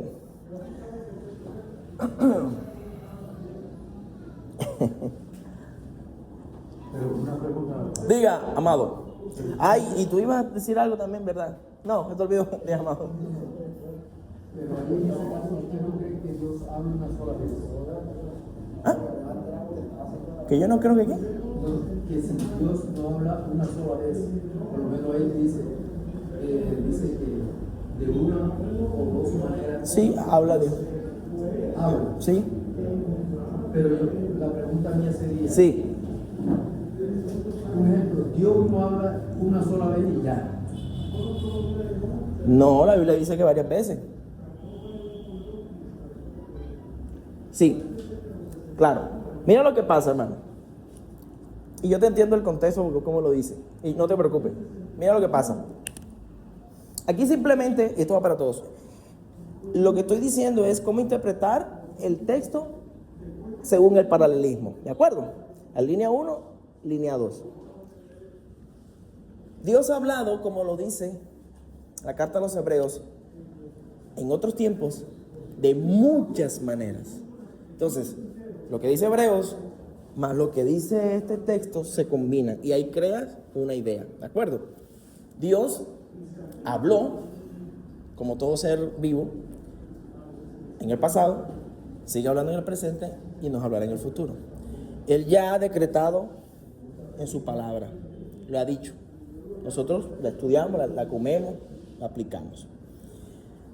Dios no se queda callado, Él continúa hablando a su iglesia mediante su espíritu, a través de los profetas. Todos nosotros nos convertimos en cierta forma en un profeta porque hablamos la palabra del Señor, ¿de acuerdo? Yo lo que creo es lo que dice el texto. Dice que aquí en este punto Dios habla de una o dos formas. Amplio. Es amplio. No, pastor, te estaba diciendo ahí también cómo aplica el paralelismo al versículo. Ah, versículo, sí. Ahora sí entendí que es Sí. diferente ya, porque ahí no está hablando sino de distintas maneras. Puede hablar, Sí, exacto, de pero muchas con maneras. relación a la pregunta que hice yo, sí ya es diferente ya. Ahora sí Sí, exacto. Ese es el punto, de que Dios habla mucho, de muchas formas. Y habló en el pasado, y tenemos muchos textos. Diga, amado. Ahorita sí me perdí un poquito en el tema que usted decía, la línea A y la línea B. Ajá. No sé si estoy mal, o es que la idea central que se vende de la poesía hebrea es que para poder entender es que a través de todos esos poemas se repite la idea de que Dios habla varias veces y que lo entienden. Es eso lo que es la poesía hebrea. O de esa manera es la que se debe entender. Porque no entiendo más cosas. Me perdí. Me perdí. O esa es la base para interpretar la... Exacto. Yo te estoy dando un mecanismo, te estoy dando una forma de cómo interpretar cualquier poesía. Tomamos ese ejemplo porque estamos en Hop y tomé eso. Pero eso nos sirve para estudiar y nos sirve para cuando vayamos a predicar o cuando vayamos a entender un concepto, una interpretación. Ojo, hermano, yo creo que ustedes ya vieron homilética, hermenéutica, hermana Rebeca. Hermenéutica no. Bueno, en hermenéutica, usted se va a dar cuenta los tipos de paralelismo, la forma como se interpreta una carta con una profecía, un evangelio. Son formas que se interpretan muy distintas. La forma de la poesía es por imágenes. ¿Y qué imagen está mostrando aquí? Que Dios habla, ¿qué? De muchas maneras. Una o dos formas, muchas veces. Es lo que quiero, muchas veces. Pero a pesar de que habla muchas veces, hay un pero. ¿Cuál es el pero? No me lo entiendo. En ese texto, ¿no? ¿De acuerdo? Ok. ¿Puede tomar otro ejemplo de otro? Sí, ya. Yo apunté varios aquí. Ya voy para allá. Ahí en su guía, si ustedes pueden mirar, echar un vistazo, creo que todos tienen guía, ¿verdad?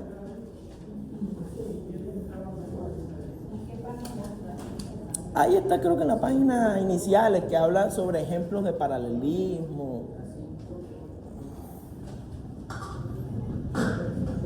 Dice la poesía, porque hay mucha poesía en Sí. ¿Qué más dicen? las características de la poesía hebrea,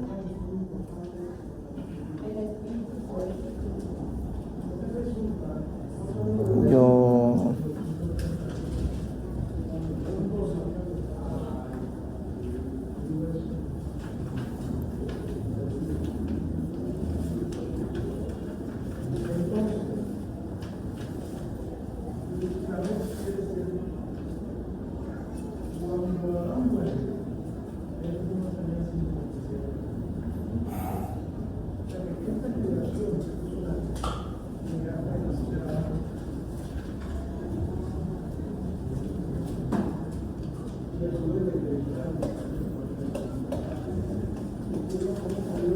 En la página 4 dice el espíritu poético y su expresión.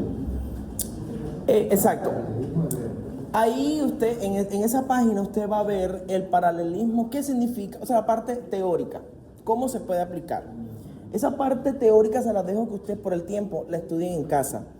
Pero como dijo la hermana, vamos a tomar varios ejemplos de Job para que ustedes los vayan analizando, ¿de acuerdo? Vamos a Job 33:11. Job 33:11. Vaya conmigo rapidito. Vamos a aprovechar estos 15. ¿Sí? Ha puesto mis pies en el cepo y vigila todas mis sendas. Vigiló todos mis caminos. Muy bien. Mira lo que dice. Yo creo que ese versículo, todo está en el versículo, ¿verdad? Ok, pártalo por la mitad. Figurativamente. Vamos a partir la Biblia. La frase A, puso mis pies en parte A. Subrayalo ahí si puede. Parte B, vigiló. Mira que ahí está rimando, son ideas. No está rimando la frase que nosotros conocemos, ¿verdad? Del cielo cayó una flor, no sé qué, la recogí, no, ¿verdad? Está hablando es ideas. Poner en pie en el cepo, es la frase A, ¿verdad? Es exactamente lo mismo que tener los caminos totalmente vigilados. ¿Por qué, hermano? Porque ahí tú tienes que hacerte la figura. Los que son bastante creativos en su mente, ¿verdad? No, el cepo es que está tú ahí, ¿verdad? O sea, está como cuando tú no puedes moverte y te tiene, y si alguien te ponía un cepo en el pasado, era para mantenerte preso y vigilarte, ya, que no te movieras ni te escaparas, ¿de acuerdo? Como el grillete. Entonces, ¿qué dice la parte B? Está hablando lo mismo, vigiló los caminos. Alguien que vaya a predicar esto tiene que decir de alguna forma que Dios te vigila como si tuvieras tu preso. ¿Se van a entender el punto? El mismo versículo te está dando la idea, tú tienes que hacerte la figura. A mí me encanta esto, hermano, porque cuando yo me siento a estudiar, yo le digo, me pongo en el versículo, ¿verdad? Mis pies en el cepo, ¿qué puedo hacer en el cepo? ¿Qué no puedo hacer? Tengo que estudiar qué es el cepo, obviamente. Vamos a Job 8:20. Vamos a ver otro. Todavía no estoy diciéndolo. No estoy diciendo si es un paralelismo sinónimo, antitético, climático. No. Solamente quiero que usted vea y parta los versículos. Hebreos 8:20. ¿Qué dicen? Job 8:20. ¿Yo qué dije? Job 8:20.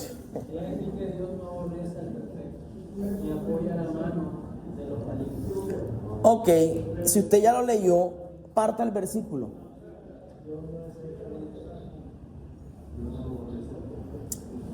La frase A, que dice, he aquí, que Dios, ¿qué? No aborrece al perfecto. Esa es la frase A. ¿Cuál es la frase B? ¿Cuál sería? Aquí quien está hablando es Bildad. Y esto hace un contraste, hermano. Dios no deja caer al intachable, es lo que está diciendo. Que es lo que dice la frase A, ¿de acuerdo? Que Dios no aborrece al perfecto. O sea, Dios no aborrece al intachable. Amén, ya eso lo tenemos claro. Pero tampoco va a sostener ni a darle mano al impío, que es lo que dice la frase B. ¿Qué dice la frase B? Ni apoya la mano del maligno. ¿Sí ves el texto? O sea, el mismo texto te está mostrando, te está diciendo lo mismo. Lo que quiero resaltar es que aquí ahora son imágenes las que van a figurar, nos van a decir la intención del versículo. ¿Ya ves lo particular de la poesía hebrea? Pero, pastor, en cualquier libro vamos a conseguir esos versículos. Sí, claro. En cualquier poesía de la Biblia. Porque recuerda que estoy interpretando es poesía, ¿de acuerdo? Otra cosa es carta, eso cosas diferentes. Pero poesía sí. Sí, recuerde que aquí dije que los paralelismos, las rimas son imágenes. Imágenes. Ok, vamos a salir un poquitico de Job y vamos a ir a Salmo, ¿verdad? Jehová es mi pastor y nada me faltará. Eso es un texto común. ¿Cuál es la imagen ahí? La imagen es pastor. Entonces, ¿qué tengo que hacer yo? Tengo que saber qué es un pastor en Israel. ¿Qué es un pastor? ¿Qué hace? ¿Cuál es el oficio del pastor? Pero mira que el Salmo dice, Jehová es mi pastor. ¿Pero qué también dice de Jehová? Que es espíritu. ¿Será que Jehová es pastor? ¿Sí o no? No, porque Él es espíritu, Él es Dios. Sino que la imagen de pastor se le atribuye a Dios para mostrar una característica de Dios. ¿Me hice entender, hermano? Punto del examen. ¿Qué quiere decir el paralelismo que usted está leyendo? ¿Sabe cómo los veo ahora? En su cabeza los veo así, ¿ven? Hermanos, entiendo que esta primera clase, por eso lo dejé de último. Nosotros tenemos en nuestras cabezas que poesía es por rima, por sonido. Aquí es por imagen. Aquí lo que juega es la creatividad del Espíritu Santo en tu vida para poder interpretar el texto. Entonces, aquí nosotros, cuando hablamos de paralelismo, tienes que mirar imágenes. Jehová es mi pastor. Pastor ahí es una imagen, porque Jehová no es pastor. Jehová es Dios, punto. Pero ¿qué quiere resaltar el salmista? Un atributo o atributos de un pastor que tiene Dios incluido. Jehová mi pastor. ¿Y cuál es el atributo? Nada me faltará. ¿Ya ves? Como es un pastor, nada va a faltar. Así que, ¿alguna otra pregunta, hermano? No sé a qué. Está mostrando que Jehová es pastor, o sea, él es el que me guarda, que me bendice, que me cuida. Tienes que mirar la figura de un pastor. O sea, ¿qué hace un pastor? En la Biblia. No pastores sin vergüenza acá, sino de la Biblia. Y nada te va a faltar. Ahí el versículo se puede interpretar como que el Señor es mi Dios y Él me va a dar todo. De la parte A se puede llevar una A y una B. O sea, se puede partir de una A. Sí, sí. En un sentido figurativo y visual, pero más un trasfondo espiritual al mencionar a Jehová. Llevarlo a la parte espiritual y llevarlo a la parte física. Sí. Sí, es la idea, es la idea. Mira, por ejemplo, el Salmo 1:1. Por ejemplo, vaya a la Biblia. Salmo 1:1. Ok, esa es la parte 1, la parte A. ¿Ya lo tienes? Versículo 1. Ok, ahí tienes una frase que se parte por 3. Ni anduvo en camino de pecadores. Eso es la parte B. La parte C, ¿qué dice? ¿Cómo puedes partir un versículo? Por las comas, por los puntos y comas o por las ideas. ¿De acuerdo? Frase A, bienaventurado el varón que no anduvo en consejos de malo. Hay parte 1, parte una coma. Fue la frase B, la que sigue. No estuvo en caminos de pecadores. ¡Pum! Coma. Ahí puedes partir una segunda. Tercera, ni en silla de escarnecedores se ha sentado. Punto y coma. ¿De acuerdo? Esto es un tipo de paralelismo. El paralelismo aquí, ya tú lo tienes allá, cuando lo estudias lo vas a entender un poco más.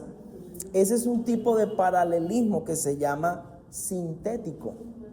Ese paralelismo lo que hace es que escalona o escalonea, no sé cómo llamarlo, escalona, ¿verdad? La idea va como creciendo. Las primeras, ¿cómo se llama? Piso, te dice una idea, el siguiente piso te dice otra idea, pero sin desconectarse de la primera, y en el otro piso te está diciendo la misma idea que encierra todas las demás. Eso es un tipo de paralelismo. Así que, ¿qué es lo que está diciendo el texto? Primero, el hombre camina. Dice, anduvo. Dice ahí anduvo, ¿verdad? El hombre camina.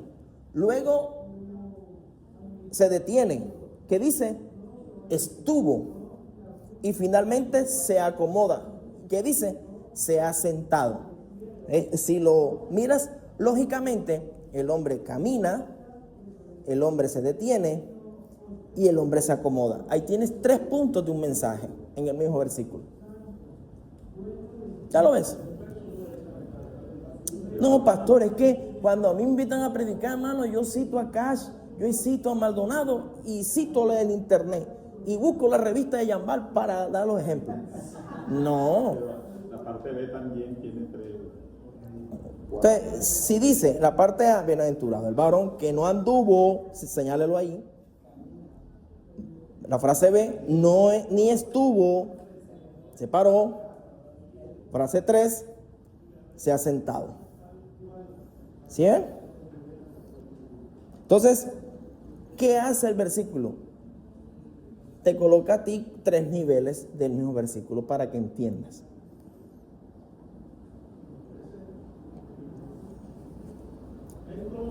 ¿Qué es lo que hemos dicho hasta el momento, hermano? Que Job es el primer libro poético que narra una historia. ¿Dónde se ve la poesía de Job? En el argumento de los amigos y Job. Ahí comienza un debate. En medio de ese debate está la figura poética. En esa figura poética, para poder sacarle más provecho al texto, tenemos que saberlo interpretar. ¿Con qué se interpreta o cómo se interpreta la poesía hebrea? ¿Con qué? Con paralelismo. Repita conmigo, paralelismos. Paralelismo. Fácil, ¿verdad? Paralelismo. Y en su guía usted va a encontrar varios paralelismos. No los quise adentrar del principio. Paralelismo sintético, antitético, emblemático, sinónimo, porque eso de alguna forma cierra, ¿verdad? Hace un shock. Pero no lo dejemos a un lado, porque yo creo que todos aquí, a pesar que no somos predicadores, si oramos al Señor y si entendemos un texto, podemos ir a través de la Biblia a conocer quién es Dios. Y quizás en la poesía lo vamos a conocer un poco más. ¿De acuerdo? Así que, mis amados hermanos, ¿es hasta la qué hora, hermana Rebeca? 4:15. Muy bien. Estamos casi ya.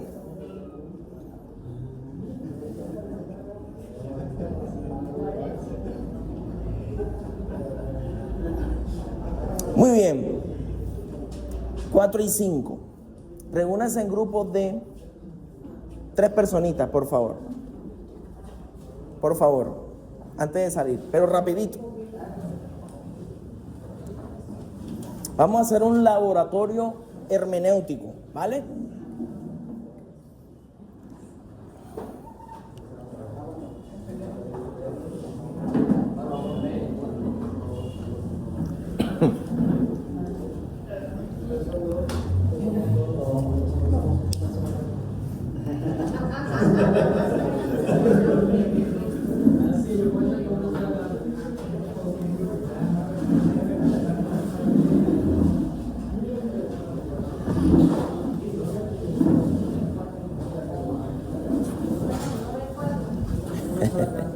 Sí.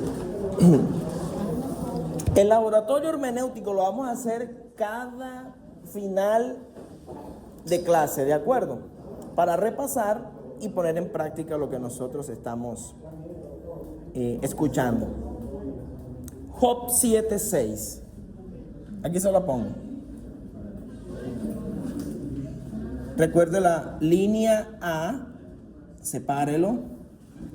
Línea B, sepárela. Ya le dije cómo se separa, por idea, por comas. Lo primero que quiero es que aísle las ideas. Alguien que le escriba y la aísle. Ajá, sí. Sí.